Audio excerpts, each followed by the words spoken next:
Hi everyone, I'm Janet B. I've recovered from compulsive eating and bulimia. As always, happy to be with you all on this Thursday morning. So today I'm going to talk about the beautiful step 5 promises, the nearness of our Creator. Um, but it's hard to just talk about those promises in a vacuum. So I'm just going to do a quick run through of steps 1 through 4 and talk about the promises there. As always, my hope is to convince anyone who's listening that the age of miracles is still with us, that there is a God, and that He is alive and well and launching search and rescue missions for addicts like us. So, just a little bit about me, very little. I came into OA when I was in high school. I was already a full-blown compulsive eater. I stole food, I stole money for food. At my worst, I was binging and purging 6 times a day and had to have my esophagus surgically retightened. I was a compulsive liar and I made up crazy stories. I would like cut myself with a razor, fake rapes, fake muggings, and then take pills that the nice nurse gave me so I wouldn't get syphilis from my fake rapist. I wasn't well physically, I was not stable mentally, and I certainly wasn't well spiritually, even though I believed in God. And at one point in OA, someone said to me, "If you have such a great relationship with God, why are you still binging?" And I couldn't answer that. Couldn't answer. I kept binging for my first 7 years in OA until I was introduced to the God who launched a search and rescue mission for me. And once I committed my life to God, it was like a hand reached into my soul and yanked at the obsession. And September 30th will be 43 years of being protected by God. And I'm always excited to talk about step 5 and its promises and its role in helping us to find God. But first, again, I want to talk very briefly about the earlier steps so we can have some context for step 5. Powerlessness, right? This trips us up for so long. And if we don't have a real solid foundation of step 1, we can't have a solid 2, then 3, then 4, and 5, etc. So powerlessness, right? Page 24 of our big book says we're unable at certain times to bring into our consciousness with sufficient force the memory of the suffering and humiliation of a week or a month ago. And that without defense against the first drink or the first compulsive bite. And y'all have heard me say that, right? Normally, our defense against something doing dangerous is our memory, stored in our memory, or all these data points when we do something dangerous. So I'm allergic to cats. So stored in my memory are all these data points of cat-induced asthma attacks, sinus infections. So if I'm about to go near a cat, my memory generates a thought to run across the bridge to my conscious mind. Stop, danger. Cats will get you sick. So I stay away from cats because my memory has protected me. But with food, it didn't work that way. I remember in college, I would binge on one of the things was a certain kind of cookie. It came in a box of 20.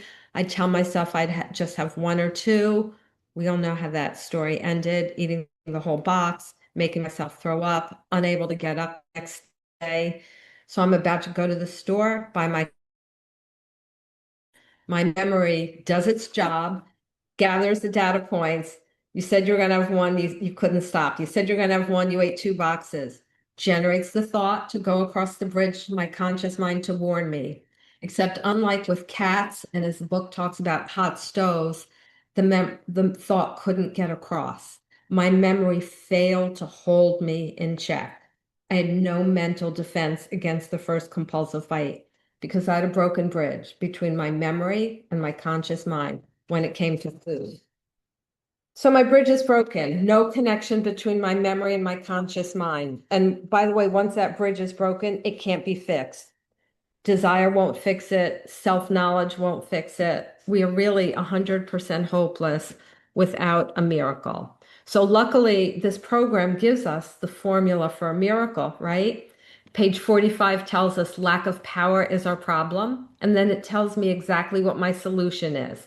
And it doesn't say my solution is meetings or food plans or fellowship. Those are all helpful, but that's not the solution with a capital S. The solution is to find a power greater than myself, which will solve my problem.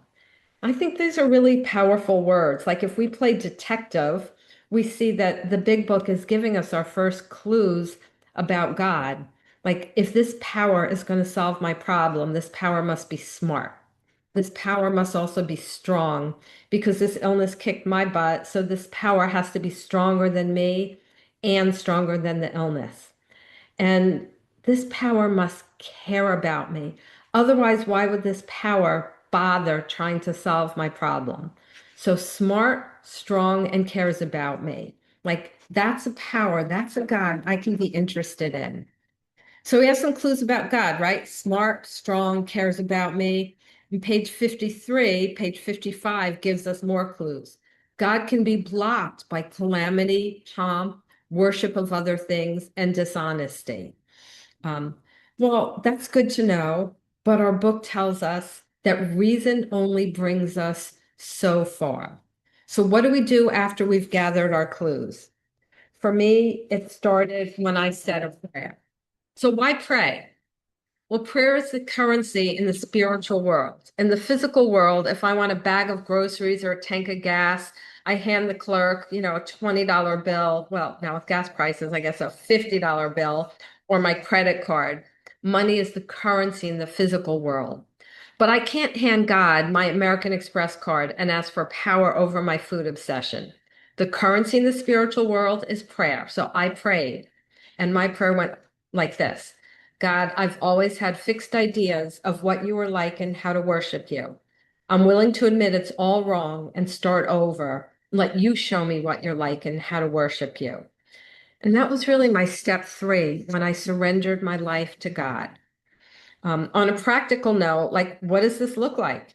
It means I'm out of the outcome business, right? That I no longer do things to get a result. I do them out of obedience to God.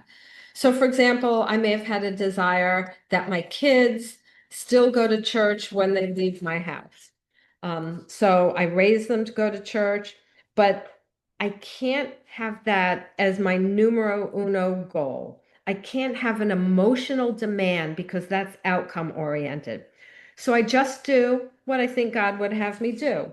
I take them to church when they're little. I try to model good behavior, but whether or not they go to church, none of my business. And a third step means that I believe God won't judge my success by whether my kids go to church. He'll just look at my obedience to him.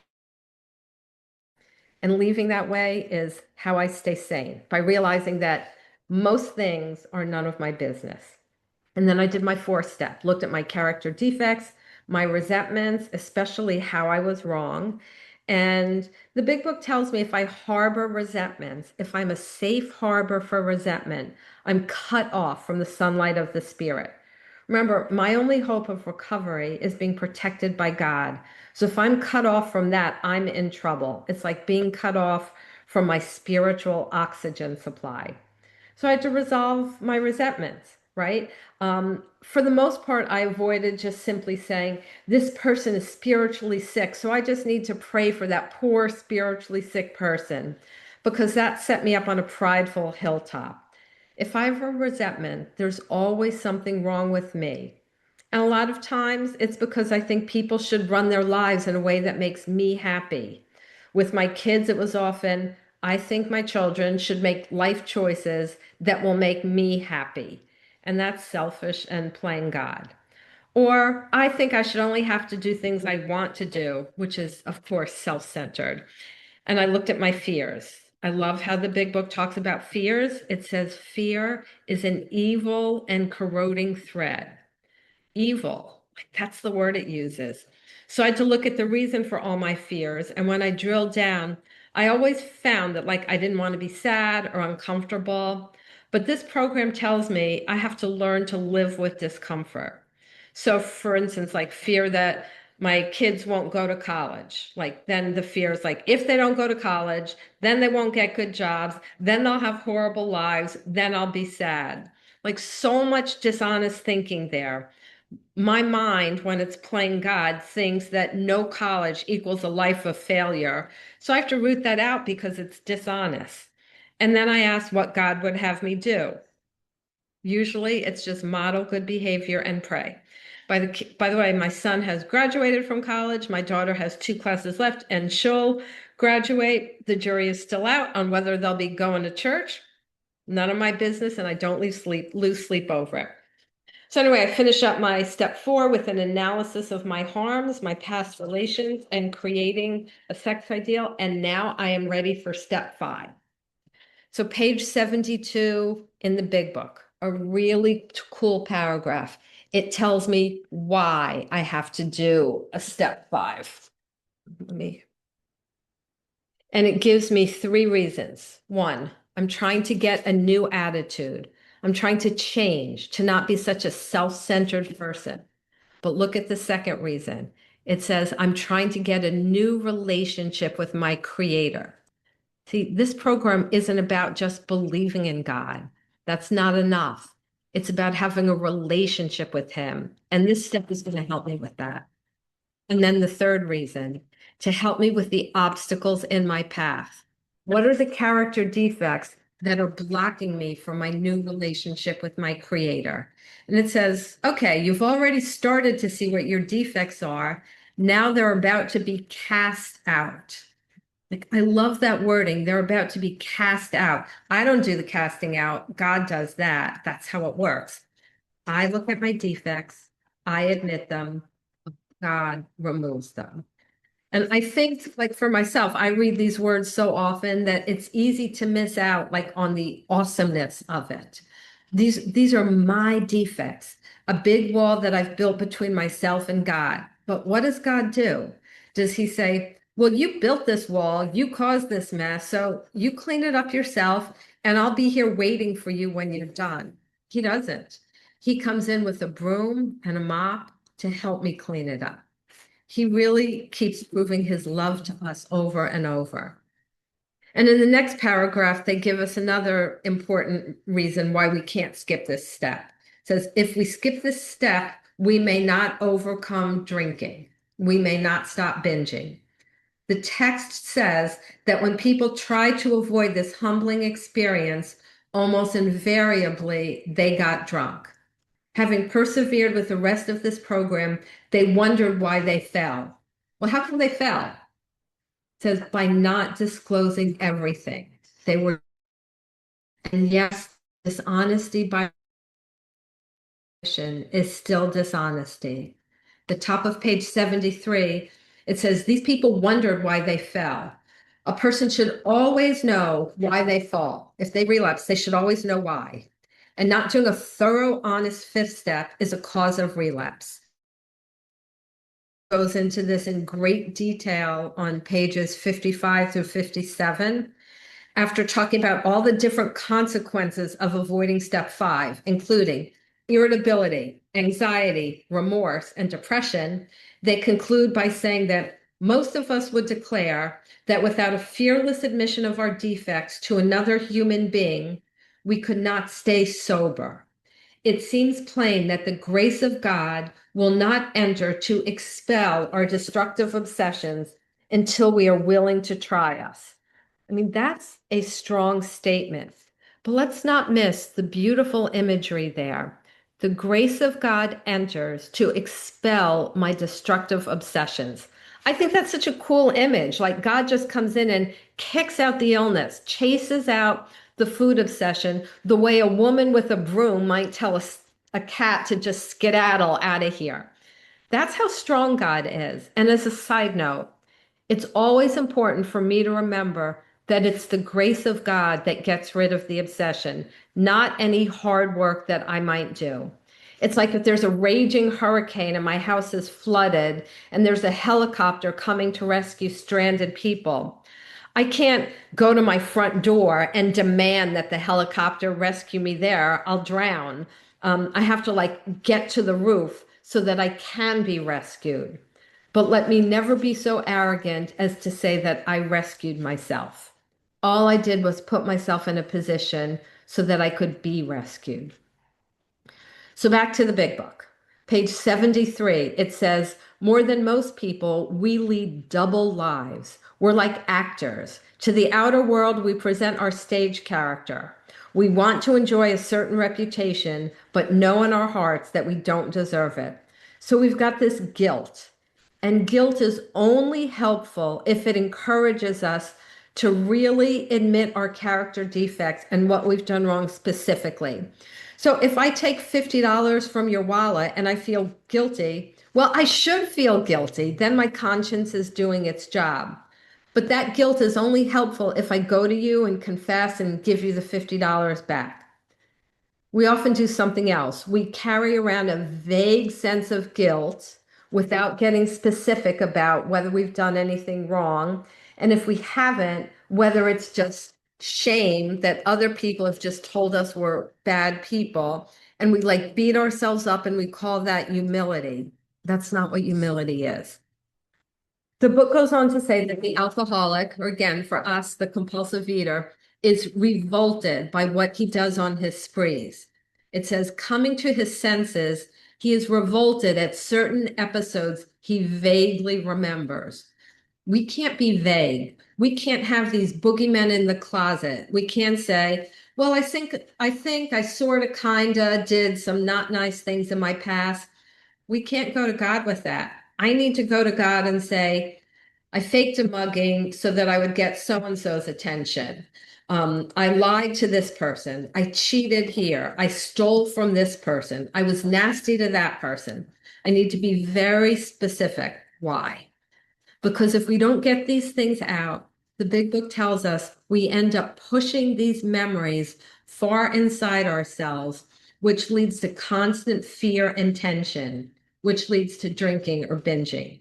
So fear and tension, mental and emotional drain. So the chapter continues by saying psychologists generally don't work for us because we are generally not honest with them. And they keep hammering home honesty, right? Okay. So in the next paragraph, hold on. Okay, sorry. I want to say a few things on honesty, right? They tell us we have to be entirely honest with somebody if we expect to live long and happily in this world. Basically, if we're not honest, we're not going to recover. If we're not honest, it's like we took a big black pen and wrote the words, keep out God across our hearts. I don't think God will come in when we're dishonest. Ways we're often dishonest is with our sponsors about our food, right? We lie by omission. When we don't tell sponsors, we think they should know things, or even not about food. We know what we should be confessing to. And think about it. If I'm dishonest with my sponsor, I've made a false god, an idol out of my sponsor, thinking that my relationship with my sponsor is what's going to get me recovered. But a sponsor's job is to help me get a relationship with God. I am better off honest with no sponsor than dishonest with a really good sponsor. And if I'm dishonest with my sponsor, by the way, I'm actually stealing from her. I'm stealing her time. She has a right to decide if she'd rather go out and work with someone who means business. People who have to be honest. Whether or not like normal people who aren't compulsive eaters need to be honest, I don't know. That's not my business. But for people like us, it means no lies, no cheating on husbands, no cheating on taxes. We have to live in a way that's rigorously honest. So back to the AA 12 and 12 for a bit. Page 60, it says, until we actually sit down and talk aloud about what we have so long hidden, our willingness to clean house is still largely theoretical. When we're honest with another person, it confirms that we've been honest with ourselves and with God. So now they're talking about honesty, but they go even further. They continue by saying going it alone in spiritual matters is dangerous. Well, of course, it's a lot easier for me to just go to God and say, God, I faked a mugging and I'm sorry, than to tell another person. It's harder because there's fear. What if my sponsor doesn't like me? What if my sponsor judges me? And as an aside, a sponsor needs to make sure that the sponsee feels safe enough to confide anything. I tell my sponsees anything they tell me in a fifth step goes with me. and I am not a judge. By letting my sponsees know some of the unhealthy things, I feel safe. And just as an aside, in this age where a lot of us are sponsoring long distance, I think it's really important to do the fifth step and most step work, like on FaceTime or Zoom. In my experience, like a deeper bond can be formed between the sponsor and sponsee if we can at least see each other, even if we can't be in the same room. And that helps the sponsee feel safe and cared for. So back 12 and 12, page 60, it says, it is worth noting that people of very high spiritual development almost always insist on checking with friends or spiritual advisors the guidance they feel they've received from God. Surely then, a novice ought not lay himself open to the chance of making foolish, perhaps tragic blunders in this fashion. While the comment or advice of others may be by no means infallible, it is likely to be far more specific than any direct guidance we may receive while we're still so inexperienced in establishing contact with a power greater than ourselves. I mean, look at those words, right? Establishing contact with a power greater than ourselves. Boggling, right? Like the power that like flung the stars into the sky wants contact with me, wants a relationship with me. And the 12 and 12 says the next thing I'm to do is to find the right person to do it with. Generally, it's someone who's done this work before. It's usually our sponsors, and the big book makes a couple caveats. Page 74 of the big book, it says we can't do our fifth step with a member, oh, that we can do our fifth step with a member of our family, but we can't disclose anything to them which will hurt them and make them unhappy. We have no right to save our own skin at another person's expense. And I think that's a rule both for our fifth step and for life. I have no right to save my own skin at another person's expense. I have to put the welfare of others ahead of my own. And the big book gives us a rule, not just for step 5, but for life. It says we must be hard on ourselves, but always considerate of others. Being hard on ourselves gets a bad rap, but it's necessary in the sense of being ruthless about admitting my character defects and admitting where I'm wrong. You know, recently I caught myself thinking, oh, I really hope something bad happens to so and so. You know, I called someone, I confessed mean-spiritedness, asked God to forgive me and remove the defect, and then I prayed for that person. I think that's what it means to be hard on ourselves. We really admit what we've done wrong and our character defects. Now, we don't have to admit it to the world. I have, a few people who I feel comfortable and safe with. I don't just call a random person who puts their name out on, a WhatsApp saying I'm free because I don't know that person and I'm not going to disclose my deep, dark secrets. And I don't have to. But I do have to tell someone. And they tell us who that someone is. It's someone who it's important that they can keep a confidence, that they understand and approve what we're doing. Usually, almost always, it's our sponsors. Once we have the right person, we go to it. We hold nothing back. I had a sponsor who, when I was done, said, okay, now tell me your deepest, darkest secret. We hold nothing back. Page 75 says, we pocket our pride, and boy, do we pocket our pride. And then the promises. And there's some beautiful promises associated with step 5. But just like it's hard to talk about step 5 in a vacuum, it's hard to really talk about the fifth step promises in a vacuum because it's so cool to see their progression. The first promises are with step 2. There's no step 1 promises. I'm just admitting I'm powerless and my life is unmanageable. It's like I go to a doctor and admit I have diabetes. Okay, I admit it, but just admitting it, nothing changes. Remember, the big book tells me my problem is lack of power. So what I need to get better is power. These steps are like a continuum to getting more and more power. Page 46 of the big book, it talks about us getting our first infusion of power with step 2. It says, as soon as we admit the possible existence of a creative intelligence, a spirit of the universe underlying the totality of things, we began, like we're just beginning here, we began to be possessed of a new sense of power and direction, provided we took other simple steps. So once I say, like, maybe there's a God and maybe this God can help me, I start getting power and direction, just enough power and direction to get me to step three. And then step three, top of page 63 in the big book, gives me more promises. It says we have a new employer with a capital E, so meaning God.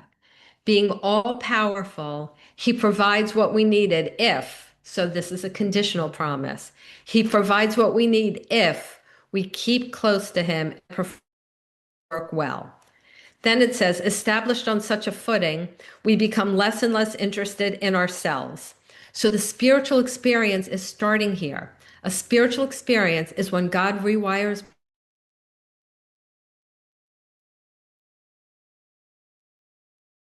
centered like I naturally am. I become more tolerant, more loving like my creator is. We become less and less interested in ourselves, our little plans and designs. More and more, we become interested in seeing what we can contribute to life. Now, listen to this. As we felt new power flow in, so we get more power. We got a little bit in step two, and we get a little bit more in step three. It says, we enjoy peace of mind. We discover we can face life successfully, and we become conscious of his presence.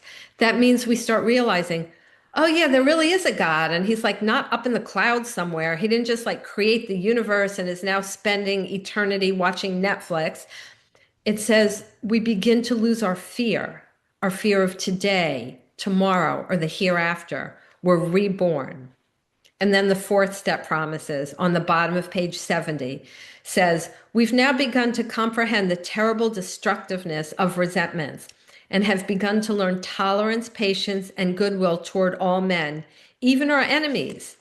Page 71 says that their hope, the founders of this program, hope for us, is that we're convinced that God can remove the self from him. So now we go beyond belief. Now we have trust. But here's something that sounds yucky, but I think is really good. Last line of chapter 5 promises if we've done this process, we've swallowed and digested some big chunks of truth about ourselves. It's not fun, but of course, only by doing that can we proceed to step 5 and its glorious promises. And these are my favorite promises in the big book. After step 5, we're told that we are delighted. We can look the world in the eye. I mean, that was my experience. I felt as if I'd been nearsighted all my life and someone finally gave me a pair of glasses. Trees just looked greener. That's the best way I can describe it. The book says we can be alone at perfect peace and ease. Our fears fall from us. Like, what a great visual that is. Like, I like to go to the beach, and when you come back from the beach, you brush off your bathing suit and the sand just falls from you. That's what happens here. Our fears fall from us. And then this, we begin to feel the nearness of our Creator. So, not just an awareness, like an intellectual awareness. We know that God is near us. Whether I'm going through stress or surgery or the pain of rejection, God is near me. It says we may have had certain spiritual beliefs. That was me. I was never an agnostic. I always believed in God. That knowledge did nothing for me. It's like if someone is a diabetic who needs insulin and believes that insulin can help her, but never injects it, it would do that person no good. So it says we had beliefs, but now we begin to have a spiritual experience. God is rewiring our hearts. The feeling that the drink problem, or for us, has disappeared, will often come strongly. Often. I take that to mean more than 50% of the time we are not obsessing about food. We feel we are on the broad highway, walking hand the spirit of the universe. And by the way, if you think that's really cool, wait until we finish step 9, where it tells us we will seldom, that means hardly ever, be interested in liquor or food not on our food plan. And that when we're tempted, we recoil automatically. So, like, stick around because the miracle just keeps growing. Like, this is a miracle that grows. So, the 12 and 12 has more fifth step promises that are really cool. Page 57 tells us that we're people who are tortured by loneliness. And with this step, we begin to get rid of that loneliness. Oh, yes, the book tells us the fellowship helps us in a social sense. But even with the fellowship, we still suffered many of the old pains of anxious apartness. That was me. I could be in a room with 100 people and feel like I was the only person on the planet. So, what's the solution? The 12 and 12 says step 5 was the answer. It was the beginning of true kinship with man and God. And the promises keep coming. Page 58 of the AA 12 and 12 says, we began to get the feeling that we could be forgiven no matter what we had done or thought. When I'm telling my sponsor all the horrible things I've done and thought, and she looks at me the same way, I start to feel maybe I can be forgiven. It also tells us that it's often while working on this step that we first felt truly able to forgive ourselves. So we start knowing that we can receive forgiveness and give forgiveness. Another thing, page 58 tells us we start getting more humility. And I love the definition there. They define humility as a clear recognition of what and who we really are, followed by a sincere attempt to become what we could. I think that's pretty. And page 59 of the 12 and 12 has another promise. Like they just keep coming. It says that only by discussing ourselves, holding back nothing, only by being willing to take advice and accept direction could we set foot on the road to straight thinking, solid honesty, and genuine humility. Like, pretty interesting. Straight thinking. But of course, in chapter 5 of the big book, it says, once the spiritual malady is overcome, we straighten out mentally and physically. So by me doing this spiritual work, my thinking starts to straighten out. And step 5 in the AA 12 and 12 ends with this on page 62. Feeling of being at one with God and man, sharing of our terrible burden of guilt brings us to a resting place where we may prepare ourselves for the following steps toward a full and meaningful sobriety. Get that word, toward. We get to a point where we are no longer running from food. We're running toward a full and meaningful sobriety, which means a closer relationship with God and being more effective at helping others. We stop running away from, we're running toward. And if someone is sitting here today who isn't sure that there even is a God, you can start with the maybe prayer. And it might go something like this: God, I don't know if you're there. And if you're there, I don't know if you care about me. But if you're there and you care, I need help. The worst that could happen is you're talking to dead air. But what if there really is a God? What if there is? And what if that prayer is the catalyst that allows God to start a renovation project on our hearts so that we have a spiritual experience? That He begins to rewire our souls in such a way that our plans and priorities become more like priorities. And when that happens, the food obsession doesn't stand a chance. Truly, the age of miracles is still with us. And if it could happen to a woman like me, it can happen to all of us.